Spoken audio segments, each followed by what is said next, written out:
आज हम यह नियम जानेंगे कि कब अंग्रेजी के शब्दों में एक उच्चारण ए होता है। आलिम सर की क्लास जिसमें बताए जाते हैं अंग्रेजी शब्दों के सही उच्चारण के आसान टिप्स। नमस्कार, आलिम सर की वीडियो क्लास 27 में आपका स्वागत है। आज हम ए के बारे में बात करेंगे, ए फॉर एप्पल के बारे में बात करेंगे। यानी हम जानेंगे कि APPLE इसको एप्पल क्यों कहा जाता है, एप्पल क्यों नहीं कहा जाता। दूसरे शब्दों में हम वह नियम जानेंगे जिसके कारण अंग्रेजी में ए का उच्चारण ए होता है। इसके मुख्यतः दो नियम हैं। पहला नियम, जब ए के बाद कोई कॉन्सोनेंट होता है, कॉन्सोनेंट आप समझते हैं, बी है, डी है, एल है, ये सब कॉन्सोनेंट हैं। तो ए के बाद अगर कोई कॉन्सोनेंट हो तो ए का उच्चारण ए होता है। दूसरा नियम, ए के पहले और ए के बाद अगर कोई कॉन्सोनेंट हो तब भी उसका उच्चारण ए होता है। यानी अंग्रेजी में ए के ए उच्चारण के दो नियम हैं। पहला, जब ए के बाद कोई कॉन्सोनेंट हो। दूसरा, जब ए के पहले और ए के बाद कॉन्सोनेंट हो। कॉन्सोनेंट की संख्या एक से ज्यादा भी हो सकती है, यानी ए के बाद एक भी कॉन्सोनेंट हो सकता है, दो भी हो सकते हैं, तीन भी हो सकते हैं। सभी मामलों में ए का उच्चारण ए होगा। इसी तरह ए से पहले या ए के बाद एक से ज्यादा भी कॉन्सोनेंट हो सकते हैं। इस क्लास में हम ऐसे उदाहरण भी देखेंगे जहां ए का उच्चारण ए हो रहा है। पहले वे शब्द जहां ए के बाद कोई कॉन्सोनेंट है या एक से ज्यादा कॉन्सोनेंट है। आइए देखते हैं। जैसे पहला शब्द है एड, AD। इसमें ए के बाद कॉन्सोनेंट है डी और ए का उच्चारण हो रहा है एड। इसी तरह AM, am, AN, and, AS, as, AT, eight.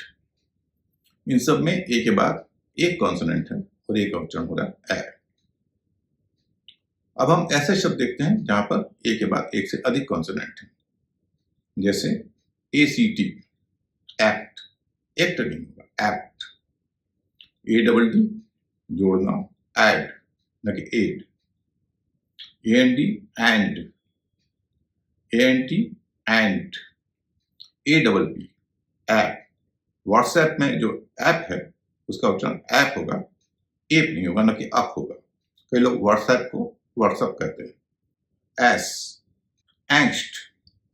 Angst का मतलब होता है समाज या देश की स्थिति को लेकर चिंता। इसमें ए के बाद एक नहीं, दो नहीं, चार कॉन्सोनेंट है। इसका उच्चारण हो रहा है एंग्स्ट, ए का उच्चारण हो रहा है ए। अभी आपने कुछ शब्द देखे जहां पर ए के बाद एक या उससे अधिक कॉन्सोनेंट थे और ए का उच्चारण ए हो रहा था।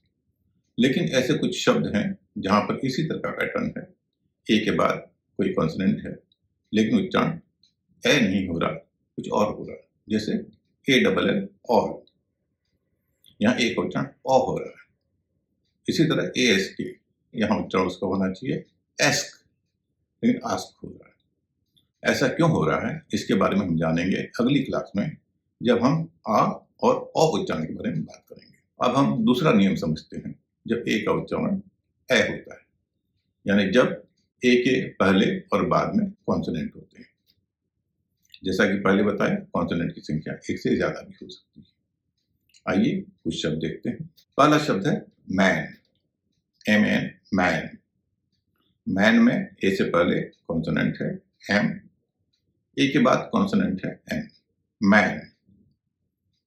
TAP, tat, RAT, rat, MAT, mat. माफ कीजिए, मैं ऐसे शब्दों का इस्तेमाल कर रहा हूं जो बहुत ही कॉमन है, बिल्कुल बच्चों को जो पढ़ाए जाते हैं शुरू में वही है, लेकिन यह इसलिए ताकि आप चीजों को बेसिक से समझ सकें। बेसिक से समझने के बाद ही आगे आपको शब्दों में इसको इस्तेमाल करने में आसानी होगी। BAC के बैक, इसमें ए से पहले एक कॉन्सोनेंट है, ए के बाद दो कॉन्सोनेंट है। LAMB, इसमें बी का उच्चारण नहीं होता। यह मैंने बी वाली क्लास में बताया था कि जब शब्द के आखिर में एम और बी हो तो बी का उच्चारण नहीं होता, इसलिए इसका उच्चारण होगा लैम।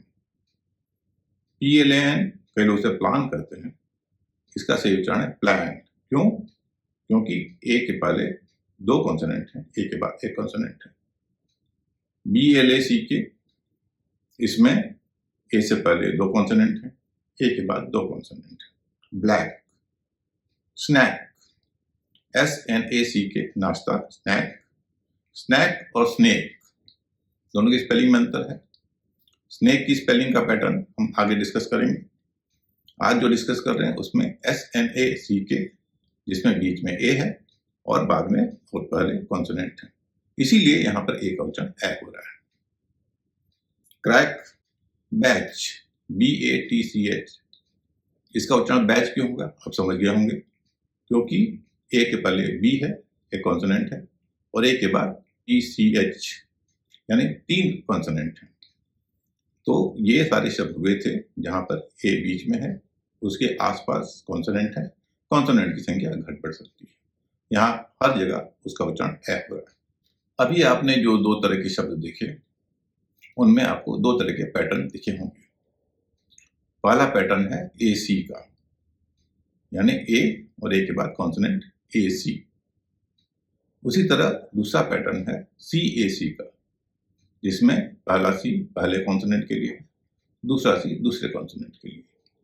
तो दो तरह के जो पैटर्न बनते हैं, AC और CAC, ये पैटर्न आप कहीं देखें तो आप वहां पर ए का उच्चारण ए कर सकते हैं, कुछ एक्सेप्शन को छोड़कर, जिसकी बात मैंने ऊपर की। अब इस पैटर्न के आधार पर हम दो शब्दों की जांच करेंगे और पता करेंगे कि वहां पर ए का उच्चारण ए होगा या ए होगा। पहला शब्द है TABLE और दूसरा है HANDLE। दोनों करीब करीब एक जैसे शब्द हैं। एक में आखिर में BLE है और दूसरे में आखिर में DLE है। यहां पर हमें शब्द के बाद वाले हिस्से के बारे में पता है कि वहां पर बल या डर उच्चारण हो रहा है, लेकिन हमें पता करना है कि शब्द के शुरू में जो ए है उसका उच्चारण क्या होगा। इसके लिए हमें शब्द को तोड़ना होगा। शब्दों को तोड़ना आसान है, उच्चारण के आधार पर या वावल के आधार पर हम शब्द को तोड़ सकते हैं। जैसे TABLE, इसमें बल का उच्चारण हमें पता है, तो एक हिस्सा हो गया BLE। इसी तरह HANDLE में DLE का उच्चारण हमें पता है, तो वह हो गया डल। तो दो तरह के उच्चारण हमें मालूम है, शुरुआती उच्चारण का हमें पता करना है। TABLE के मामले में शुरू में है TA और HANDLE के मामले में शुरू में है HAN। अब आप जो नियम हमने सीखे उसके आधार पर पता कीजिए कि क्या यहां पर ए का उच्चारण ए होगा या ए होगा। TABLE के मामले में शुरुआत में है TA। क्या यह AC या CAC के पैटर्न से मिलता है? नहीं मिलता, बल्कि यहां उल्टा पैटर्न है। AC यानी ए के बाद कॉन्सोनेंट ना होकर कॉन्सोनेंट के बाद ए है, क्योंकि टी एक कॉन्सोनेंट है, तो यहां पैटर्न है CA न कि AC। उधर HANDLE के मामले में हमें वह पैटर्न दिखता है जिससे हमने बात की। HAN, ए से पहले एक कॉन्सोनेंट है, ए के बाद कॉन्सोनेंट है, तो यहां पर HANDLE का उच्चारण होगा हैंडल, यानी उसमें ए का उच्चारण ए होगा। लेकिन TABLE में TA का उच्चारण टे नहीं होगा, टे होगा। तो इस तरह से हम शब्दों को बांटकर और उसमें पैटर्न ढूंढकर यह पता कर सकते हैं कि वहां पर उच्चारण ए होगा या कुछ और होगा। हैंडल की तरह कुछ और शब्द हम देखते हैं जहां ए का उच्चारण ए हो रहा है। पहला शब्द है एप्पल। अब हम समझते हैं कि एप्पल में ए का उच्चारण ए क्यों हो रहा है। एप्पल को अगर हम दो हिस्सों में बांटते हैं तो बाद का हिस्सा होगा PLE, जिसका उच्चारण है पल। शुरुआत में है ए और P। यहाँ AC का पैटर्न हमको दिख रहा है, ए के बाद कॉन्सोनेंट, इसीलिए ए का उच्चारण यहाँ पर होगा ए। इसी तरह मैनर, MANNER, शुरुआत के हिस्से में MAN है, MAN हम जानते हैं, ए से पहले M है, ए के बाद N है, वही CAC का पैटर्न है। हैकर यहाँ भी CAC का पैटर्न है। ए से पहले H है जो कॉन्सोनेंट है, ए के बाद C और K है। पैडल, यहाँ भी वही पैटर्न है, CAC। हैंडल की बात हमने ऊपर की। पैटर्न, यहाँ भी CAC का पैटर्न है। एक्टर, यहाँ AC का पैटर्न है, यानी पहले नियम वाला पैटर्न है। एप्पल में भी पहले नियम का पैटर्न है और एक्टर में भी पहले नियम का पैटर्न है। ए के बाद 2 कॉन्सोनेंट या एक कॉन्सोनेंट। लेकिन कभी कभी ऐसा होता है कि जो पैटर्न मैंने ऊपर बताए वैसे पैटर्न आपको शब्दों में दिखेंगे, लेकिन वहां उनका उच्चारण ए नहीं होता है। यह तब होता है जब वह शब्द क्रिया होती है, वर्ब होता है। जैसे अप्लाई। अप्लाई में एप्पल जैसा ही पैटर्न दिख रहा है आपको, AP और PLE, AP और PLY। अगले हिस्से का उच्चारण हमें मालूम है, प्लाई। शुरुआत के हिस्से का उच्चारण पता करना है। तो अगर हम नियम नंबर 1 देखें, पैटर्न देखें APPLY में, तो ए का उच्चारण ए होना चाहिए क्योंकि ए के बाद P है जो कॉन्सोनेंट है, लेकिन यहाँ ए का उच्चारण अ होता है। इसकी वजह है स्ट्रेस।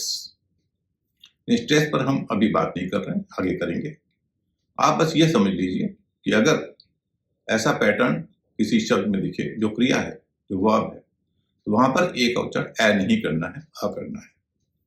और ऐसे जितने भी शब्द जो ए से शुरू हो रहे हैं, वर्ब हैं, वहां ए का उच्चारण अ ही होगा, ए या ए नहीं होगा। आइए कुछ शब्द देखते हैं। Apply, approve, agree, annoy, appear, adopt, assist, announce, address, allow, assault, attack, इन सब में ए का उच्चारण अ होगा। तो आज के लिए इतना ही, फिर मिलेंगे एक नई क्लास में जिसमें ए के दूसरे उच्चारणों पे, उनके नियमों के बारे में बात करेंगे। नमस्कार। अंग्रेजी शब्दों के उच्चारण के बारे में आपको और जानना हो तो पढ़ें आलिम सर की इंग्लिश क्लास। किताब के अलावा ये क्लासें वेबसाइट पर भी उपलब्ध है। विजिट करें alimsarkiclass.com।